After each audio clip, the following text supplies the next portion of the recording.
Bonjour à toutes et à tous, nous sommes le mardi 28 novembre, on fait le point sur l'actualité vendéenne à la mi-journée. Et on prend la direction de Luçon où un logement d'urgence destiné aux victimes de violences intrafamiliales est mis en place. Hier, une convention a été signée entre la préfecture, le département Sud-Vendée Littoral et SOS Femmes Vendée. Un partenariat qui permet de structurer l'aide apportée aux victimes et de sécuriser ce logement. Selon SOS Femmes Vendée, un accueil tel que celui-ci était une réelle nécessité en zone rurale. Pour nous, c'est vraiment une réponse pour la ruralité, c'est-à-dire que nos hébergements étaient pour l'instant essentiellement à La Roche-sur-Yon. Il y a eu un premier dispositif qui a été développé avec la ville de Fontenay-le-Comte en 2017. Mais donc il reste beaucoup de réponses à apporter au niveau de la ruralité parce qu'effectivement nous recevons des femmes de toute la Vendée et certaines souhaitent vraiment rester dans leur milieu de vie parce qu'elles y ont leur travail, leur famille, leurs amis. Et les enfants aussi continuent d'être dans le même milieu, mais ce n'est pas la seule solution parce que certaines femmes feront d'autres choix. Retour à présent sur la semaine européenne pour l'emploi des personnes en situation de handicap qui avait lieu la semaine dernière. À cette occasion, une action sport, emploi et handicap a été mise en place à la Chaise-le-Vicomte avec l'aide de Cap Emploi. Le temps d'une matinée, 8 employeurs représentant 3 entreprises et 8 demandeurs d'emploi en situation de handicap ont pratiqué du sport ensemble. Un moyen simple et efficace pour apprendre à se connaître et casser certains préjugés contre le handicap. Regardez le reportage de Colline Davy. On est prêts ? Oui, c'est parti. C'est parti pour une matinée sportive un peu particulière. Dans ce match, personne n'est paraplégique et personne n'est champion du petit ballon rond non plus. Ces sportifs sont recruteurs ou demandeurs d'emploi et tous jouent sous le même maillot. C'est très enrichissant puisque déjà on ne sait pas qui est qui. Les barrières sont peut-être un peu plus tombées, effectivement, et on joue simplement avec des collègues, avec des partenaires. Ça casse un peu les codes. Dans un jeu comme ça, on voit plusieurs choses chez les gens qu'on ne voit pas d'habitude. On se met vraiment à la place des personnes qui sont en situation de handicap. Donc ça permet de mieux comprendre ce qu'ils ressentent et nous aussi de mieux s'adapter par rapport à eux.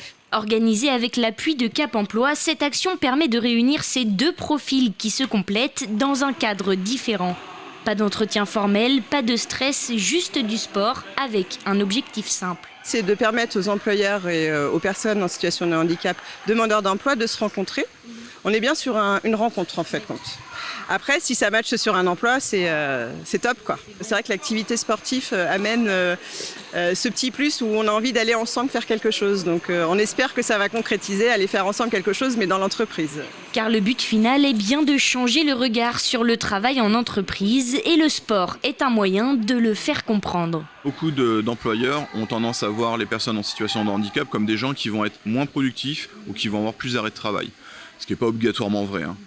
Et puis du coup, il y a après un besoin financier pour faire de l'adaptation de locaux. Il y a toujours des entreprises qui sont dans des bâtiments assez anciens et qui se disent moi mon bâtiment il sera jamais accessible, ça nous coûtera trop cher et autres. Donc du coup ils feront pas le pas. C'est pas qu'on s'en rend pas compte, c'est qu'on le vit pas de la même manière. Alors que quand ils ont fait une session en fauteuil ou avec un masque, ils ont compris tout de suite qu'effectivement le moyen de déplacement n'est pas le même, mais que par contre la fonction peut être faite. Tout employeur d'au moins 20 salariés doit employer des personnes en situation de handicap dans une proportion de 6% de l'effectif total.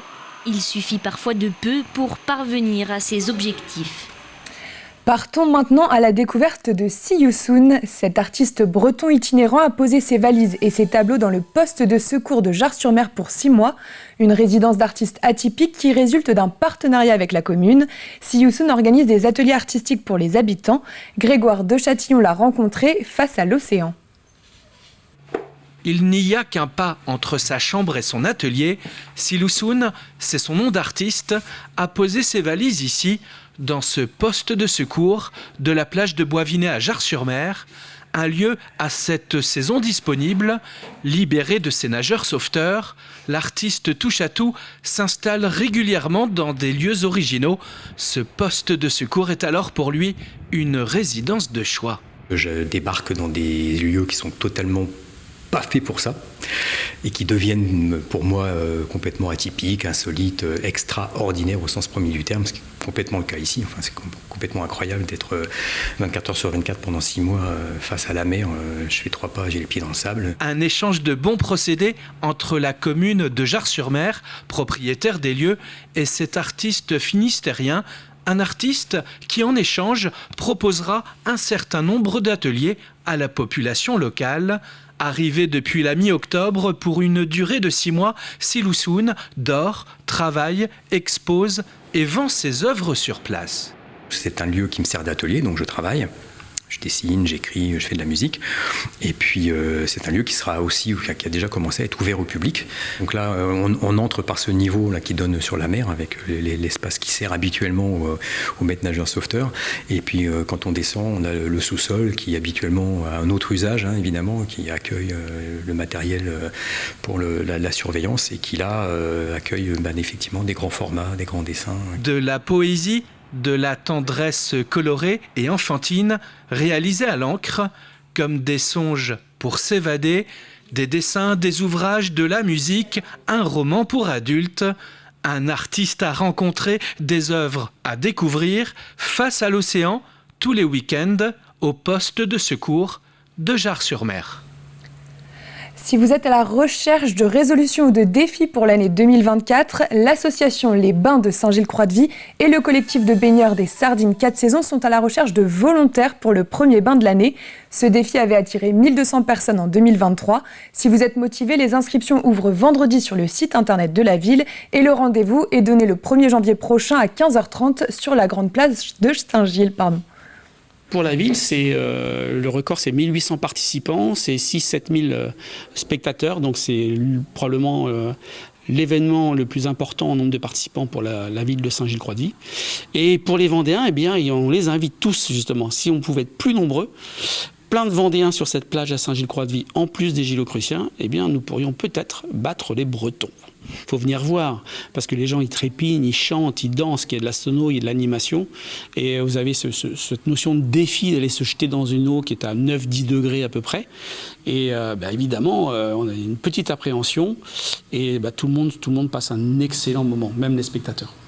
C'est la fin de cette édition. Merci de l'avoir suivi. On se retrouve ce soir à 18h pour le journal. D'ici là, passez une très bonne journée sur TV Vendée.